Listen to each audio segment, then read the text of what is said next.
Rome was not destroyed by barbarians. It was destroyed by its own money. Long before the gates fell, before the legions collapsed, and before the emperors were murdered, Rome had already lost something far more important: trust in its currency. And once money dies, empires follow. What happened to Rome is not ancient history. It is a warning. And it may be happening again right now.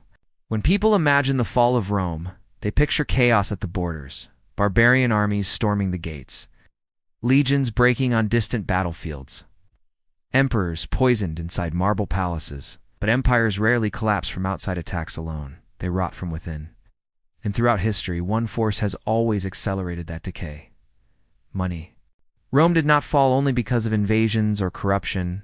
It fell because its currency collapsed. And that lesson still applies to every modern economy that believes it can manipulate money without consequences. For centuries, the backbone of Rome's economy was the silver denarius. First minted around 211 BC, it was nearly pure silver. It was trusted across the empire and far beyond its borders. Roman soldiers were paid in it. Merchants demanded it. Ordinary citizens saved their wealth in it. The denarius was not just money, it was confidence in metal form. As long as people believed in Rome, they believed in its coin. But empires are expensive. Legions had to be paid, roads and aqueducts maintained, wars endlessly financed. By the 2nd century AD, Rome was overstretched. Germanic tribes pressed from the north. Parthians threatened from the east. Revolts simmered within.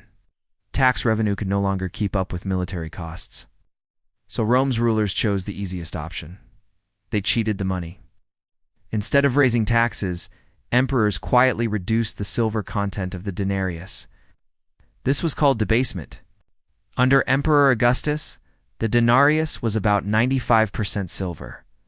Under Caracalla, it fell to around 50%. By the time of Emperor Gallienus, it contained less than 5% silver. A coin once made of solid silver had become bronze coated with a thin silver wash. The coins looked the same. They were no longer the same, and the people noticed. Inflation followed immediately. Prices rose because money was no longer tied to real value. A measure of wheat that once cost 1 denarius now cost dozens. This was not economic theory, it was daily survival. Soldiers demanded higher wages. Merchants refused debased coins. Barter returned to local markets. Trust collapsed. Confidence vanished. Emperors minted even cheaper coins, hoping quantity would replace value. It never does. This created a vicious cycle that history has repeated ever since. The system finally broke during the crisis of the 3rd century. Between 235 and 284 AD, Rome descended into chaos. Civil wars, plagues, economic breakdown. Emperors ruled for months before being assassinated. Trade networks shattered. Farmers abandoned their land rather than pay taxes in worthless coins. Desperate rulers tried everything: price controls, forced labor, harsh penalties. None of it worked. In 301 AD, Emperor Diocletian issued the edict on maximum prices. It fixed the prices of over 1,000 goods and services. Violators faced death. The result was disastrous. You cannot control prices when the money itself is broken. Black markets exploded. Official trade collapsed. People learned a brutal truth: no law can turn a worthless coin into real money. Eventually, Rome abandoned the denarius entirely. Around 312 AD, Constantine introduced the gold solidus. It restored stability and survived for centuries in the Eastern Roman Empire.